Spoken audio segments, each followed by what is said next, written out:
My name is Simon Soon, and I am an art historian. I teach at the University of Malaya. That is where I teach Southeast Asian art history. I'm a team member of Malaysia Design Archive, which is an online repository and education and research platform focusing on visual culture of the 20th century.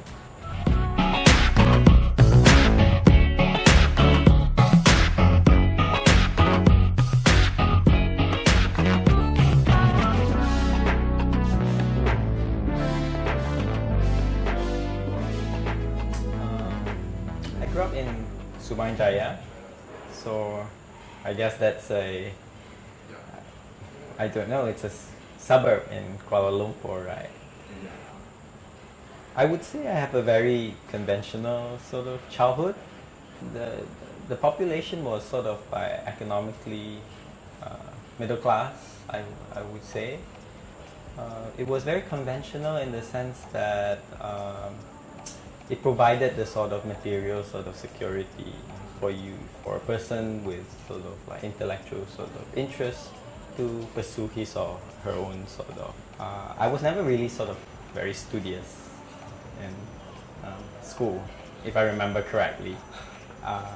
But I was well on my way to become the lawyer or the accountant or the engineer that my parents wanted. I guess growing up in the 90s, I was also the beneficiary of like the first wave of internet culture, and it's very different from how you think of the internet today. When the internet first sort of like was introduced in Malaysia, it was around 94 or 95, or I think it was introduced in 94 to the general public, but my parents had the foresight to sort of subscribe to it quite early on, so we were already sort of like hooked up onto the internet, and that was then still dial-up, right? By 1995, and that opened up a new kind of like vista. Suddenly the whole world sort of like opened up to me as a person in the suburb in Malaysia, in this Malaysian sort of like suburb, right? You'll be able to join sort of like mailing lists, focusing on literature, focusing on sort of like sociology, social issues. People were talking about the potential of internet as a kind of revolutionary sort of force, right? That could potentially change the way we share information and share knowledge and produce knowledge even. So I was in some ways exposed to that potential.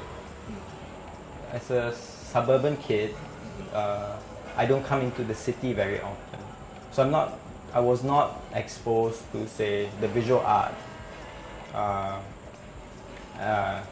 as compared to someone who probably lives near the National Art Gallery or lives near enough to the city to have the opportunity to go to galleries and see art objects, right? Or see exhibitions.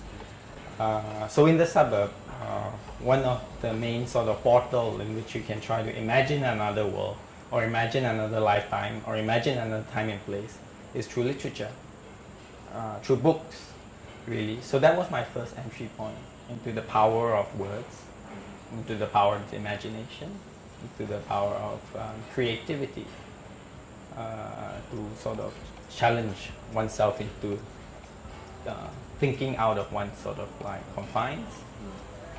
And that sort of provided me with kind of maybe an escape portal, if you like, from the humdrum of sort of like daily suburban living. Otherwise, I would have just simply become maybe a Leo Club president or something like that. I guess the skepticism comes from the fact that, with most Chinese families, especially they were the first generation who were upwardly sort of like mobile. They were worried that what are the job prospects of doing the arts, right? I mean, what are you going to do? How are you going to earn your daily keep? How are you going to support a family? And those are very valid questions.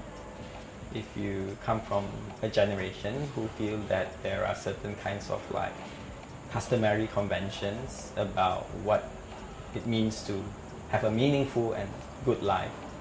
What is necessary for you to undertake in order to have a meaningful and comfortable and good life?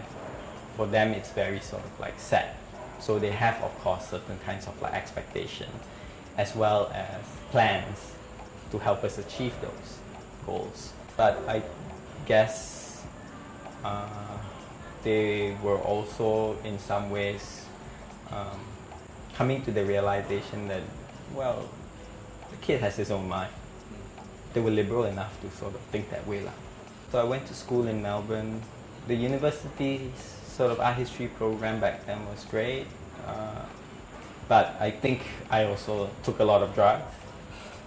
So obviously my brain got rewired as a consequence of that, right?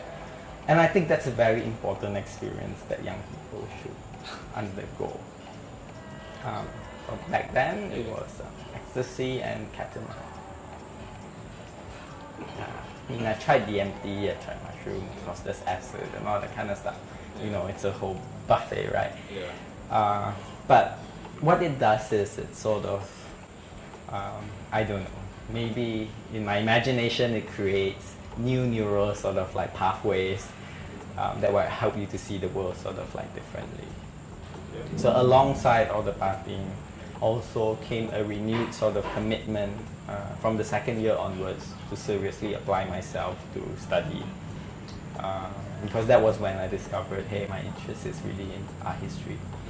I was going to go there and do literature and anthropology.